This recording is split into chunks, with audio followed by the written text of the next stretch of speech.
Le 4 novembre 2021, je me suis lancé dans un projet un peu fou. Faire le tour de la planète en stop. Du voilier stop pour traverser les océans à la simple voiture, ma règle est simple. Comptez sur la seule force de mon pouce pour rentrer à mon point de départ. Moi, c'est Antonin. Alors si tu veux suivre mon aventure autour du monde, abonne-toi. Après seulement quelques centaines de kilomètres depuis la frontière chilienne, nous voici arrivés à La Paz. Perchée à plus de 3600 mètres d'altitude, elle est la capitale la plus haute du monde.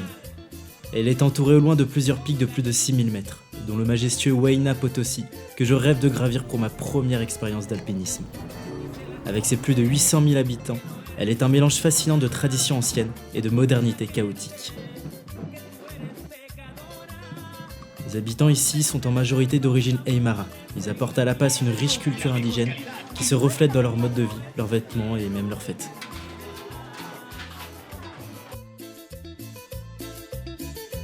Bienvenue à La Paz, on vient d'arriver aujourd'hui et la ville elle est géniale, il y a une super ambiance. Premier truc à faire, qu'on va absolument faire, c'est le marché aux sorcières je crois. Donc on va aller voir ça, il y a plein de trucs qu'on va pas avoir l'habitude de retrouver, donc allez on y va. Le marché aux sorcières est un lieu emblématique où se mêlent mysticisme et tradition ancestrale.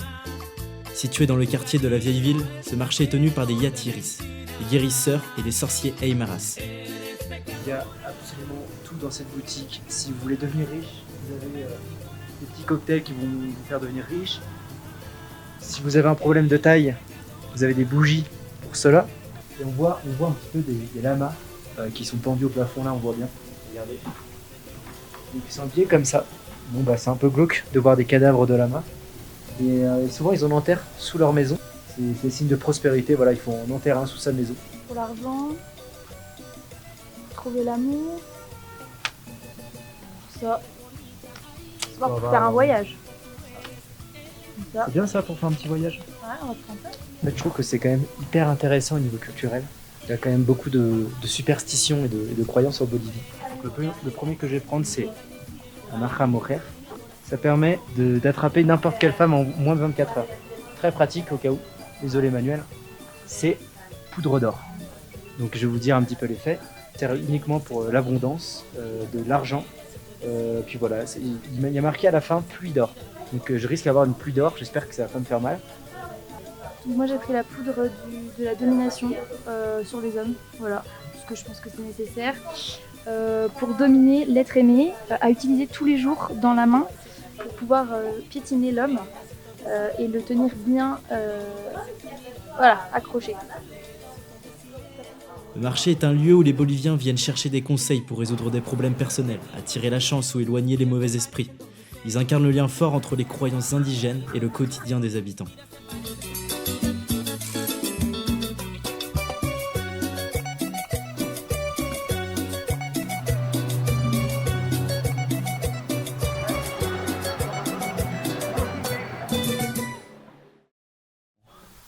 Là je suis déjà essoufflé. Je me dirige vers l'agence de trek. Il y a un véhicule qui m'attend, puis après c'est parti pour le Huayna Potosí. Je profite d'être en Bolivie pour pouvoir m'essayer à l'alpinisme pour la première fois. Ici les prix sont vraiment très abordables et le Huayna Potosí est réputé pour être l'un des 6000 mètres les plus accessibles au monde. L'ascension ne nécessite pas une grande expérience technique, bien que l'altitude et le vertige en fassent un défi sérieux. Je peux pas m'empêcher d'être impressionné en voyant le Huayna Potosí de plus près. Un mélange d'excitation et d'appréhension pour cette première expérience.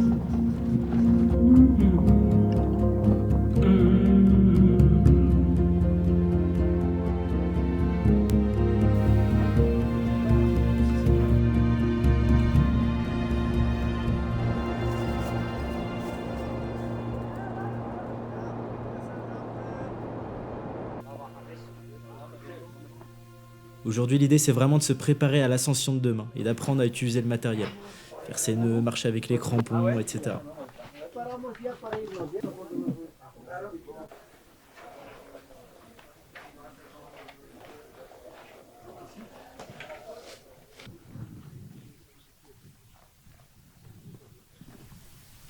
Il est temps de vous présenter ceux avec qui je vais faire l'ascension. Estelle et Paulino. Sí, hoy día vamos a llegar al glaciar y vamos a tener una pequeña escuela, como 2 horas o 3 horas. Vamos a aprender diferentes pasos. Para Asunción, Huayna Potosí, mañana pasado. Et comment te llamas? Yo me llamo Paulino. Et Estelle, française, Belge. Belge, hein, Oh, je suis ouais. désolé pour la suite. Belge. Et donc là, nous, on va s'entraîner juste là, sur la cascade de glace.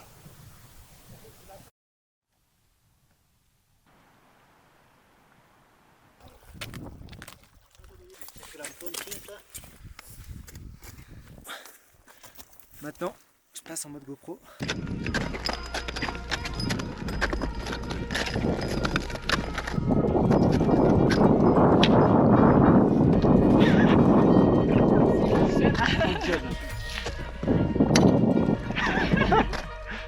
Ah, je crois que je sais. Je crois que j'ai compris. Il faut que ça soit horizontal au moment où... Ça arrive. Hein. Ouais.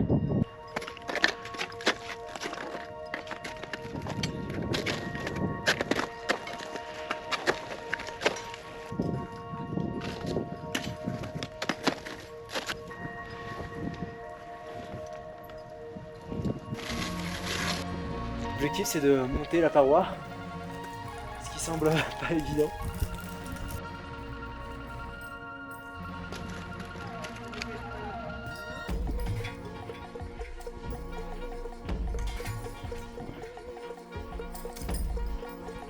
Autant vous dire que c'est bientôt à mon tour et que je suis pas forcément serein. Il faut redescendre comme ça, super facile.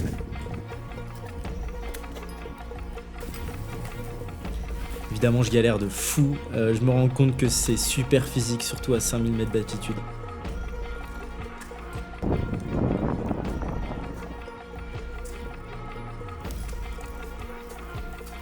Ah bah oui, ça va 3 fois plus vite.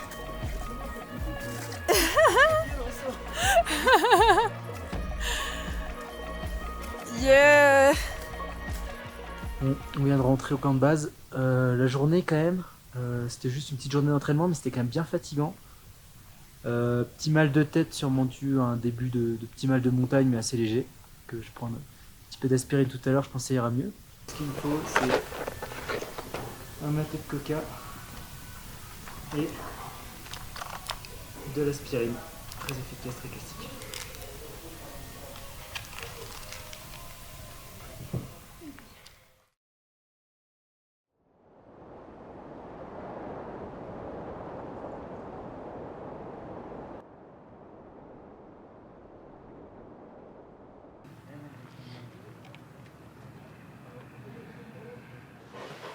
Ay, qué deli, gracias. Esta es la mochila. Hoy día vamos a hacer campo 2. Les premiers pas vers le 6000.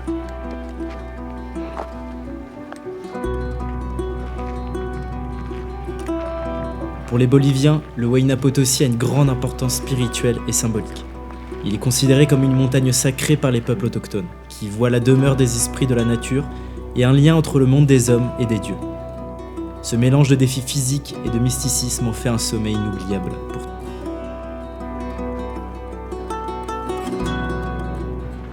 Bon, là on avance tranquillement. On va se rapprocher bientôt des 5000. On est déjà quand même un peu essoufflé parce que même à 5000 c'est quand même pas évident de grimper. Comment te sientes hoy día? Está bien. Mais pour l'instant ça se passe bien. Pas de mal des montagnes. Notre guide il est en pleine forme. Estelle aussi elle est en pleine forme visiblement. Donc là c'est fou parce qu'on voit où on va être demain. Tout en haut. C'est un peu impressionnant quand même de voir le pic de la montagne. On se demande comment on va aller en haut. Surtout pour moi qui ai zéro expérience. Mais c'est excitant quoi. Alors le camp de base il est juste là. Donc on va monter comme ça jusqu'ici, on va dormir là puis après on monte au sommet.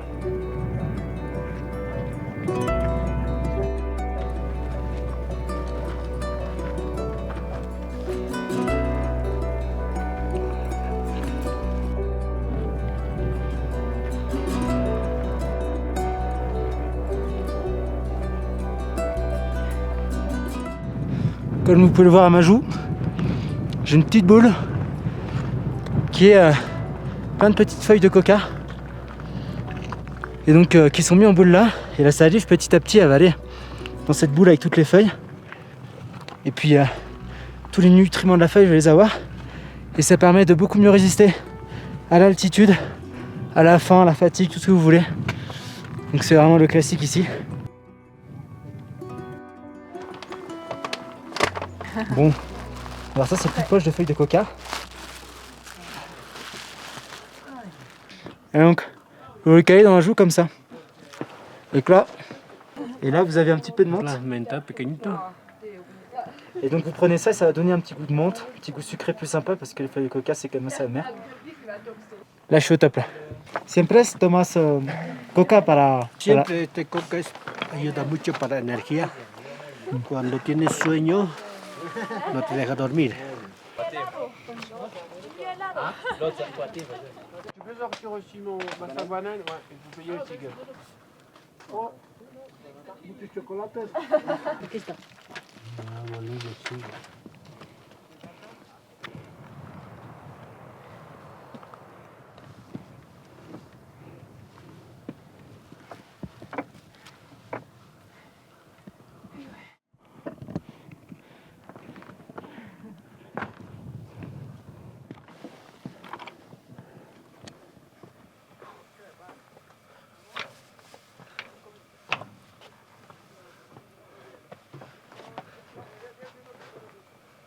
On est arrivé au camp de 5230 mètres.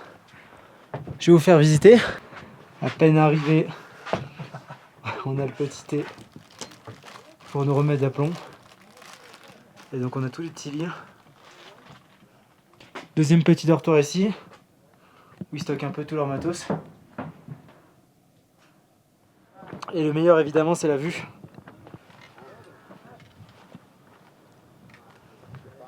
En tout cas je suis super content parce que j'ai pas le trop de mal des montagnes. Bon, tu te sens comment niveau altitude? Pour l'instant, ça va. Je pense que la fatigue va vite venir en vrai. mais voilà, pour l'instant, pas mal la tête. Enfin, j'ai récupéré assez vite, donc en vrai, ça va. Je vous avoue que la pression elle monte bien quand même. Ça reste quand même un peu stressant. Et très excitant surtout.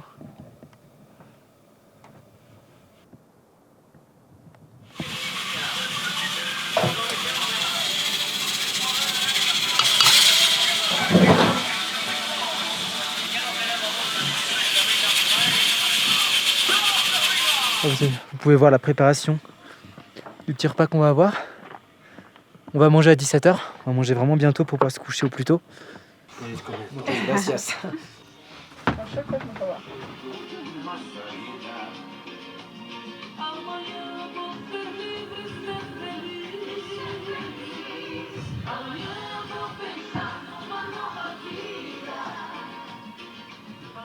C'est l'heure d'aller dormir.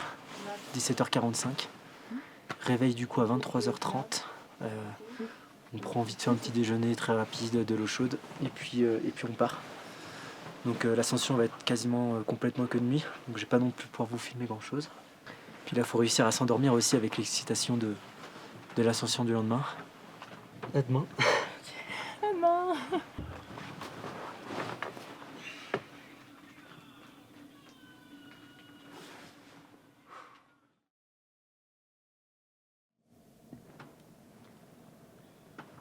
Cette nuit-là, impossible de m'endormir. Quand on n'est pas habitué, c'est très difficile avec l'altitude. Mais dans ces moments, l'adrénaline prend le dessus et nous coupe de la fatigue. Ça y est, on va partir. Il y a un seul nuageux. Il y a des étoiles, c'est sympa. En même temps, il y a des gros orages au loin. On est quasiment préparé. Je vais mettre encore le baudrier, le kawaii. Puis c'est parti.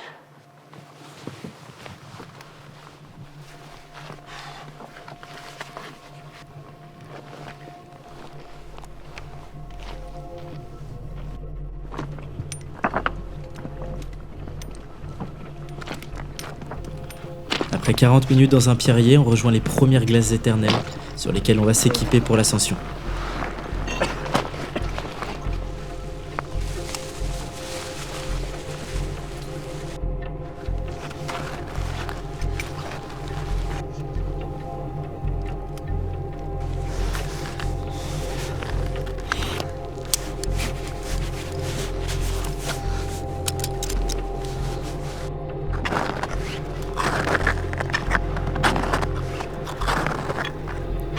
première heure, il faut rapidement s'habituer aux crampons et prendre le rythme avec l'altitude. À 5000 mètres, l'oxygène est déjà divisé par 2, alors on est obligé de marcher très lentement. L'idée c'est de ne pas être trop essoufflé. Gravir une montagne de 6000 mètres n'est pas anodin, surtout avec la présence de crevasses profondes qui se cachent sous la neige, prêtes à piéger quiconque se tromperait de chemin. L'altitude s'ajoute à ce danger, car plus on monte, plus l'air se raréfie, rendant chaque pas épuisant et augmentant les risques de mal des montagnes. Première petite pause.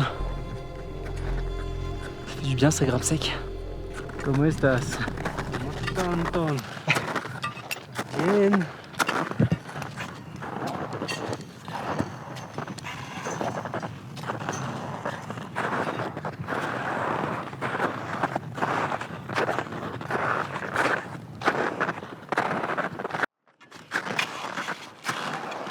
On attaque le premier mur. No es la cocaína. No. Llegamos a 5660. Vamos a escalar una pequeña muro. Kamsa. Y luego llegamos a la mitad de la montaña. A 5700 viene un poco más fácil. Y luego continuamos hasta 5900 y por la norte.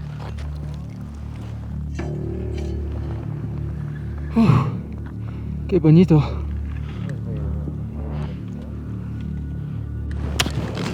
¿Cómo está la espera ya?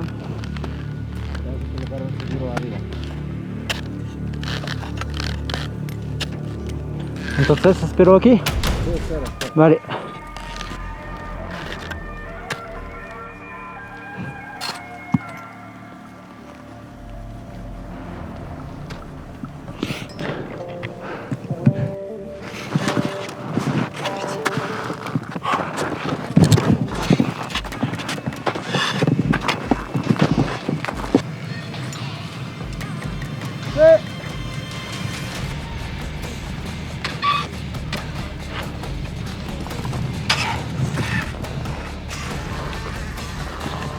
¿Qué tal?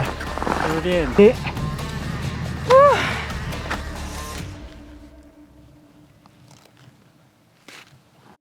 Muy bien.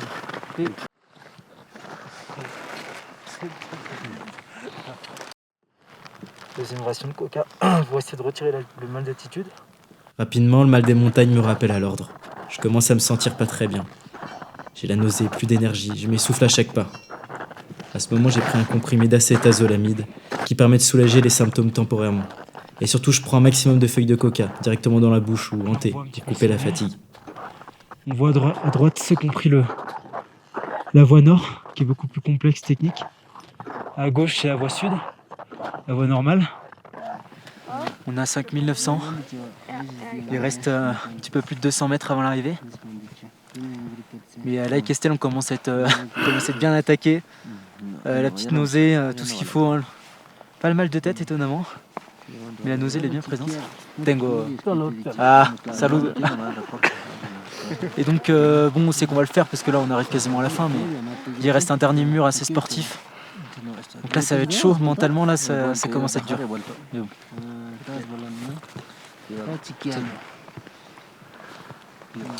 Si je vois que ça s'empire trop, je serai obligé de redescendre. Mais pour l'instant, je sens que je peux continuer.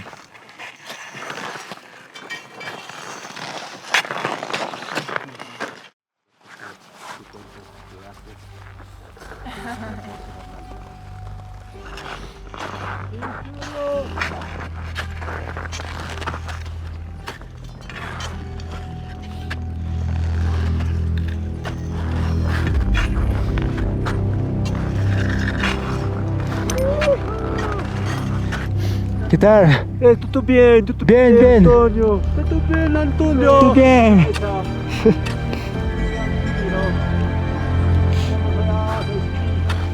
À 6000 mètres, le niveau d'oxygène disponible est à 35%. Chaque pas est rendu difficile. C'est comme si vous étiez plus lourd. Heureusement, avec le lever de soleil, j'ai un regain d'énergie. Je suis vraiment heureux d'être arrivé à me dépasser malgré la difficulté et les nausées.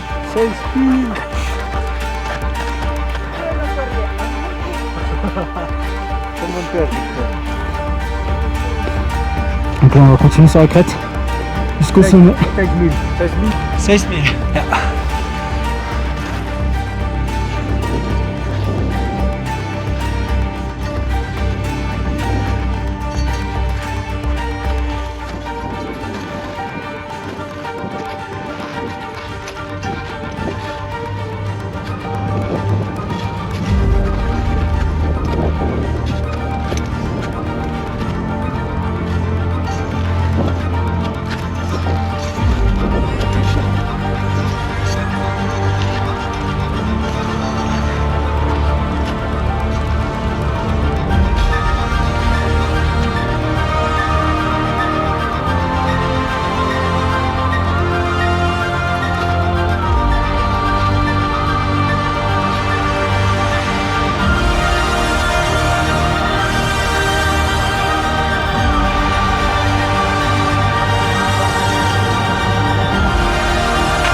L'énergie vitale, elle est à environ 7%, ce qui est déjà pas si mal. Mais en tout cas, on l'a fait. C'était ouf de marcher sur la crête là pour arriver jusqu'en haut. Puis là maintenant, c'est la deuxième partie. Ce qu'on n'imagine pas, c'est la descente. T'es prête pour la descente, toi? Non. Voilà. Je veux dire oui, mais en vrai, ça va niquer les genoux. J'aurais pas trop la force de filmer la descente, honnêtement.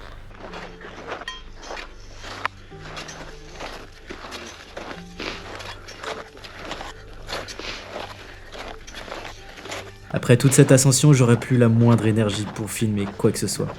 En rentrant, je me suis écroulé dans un lit et j'ai dormi plus de 20 heures d'affilée. Ça m'était encore jamais arrivé, je crois.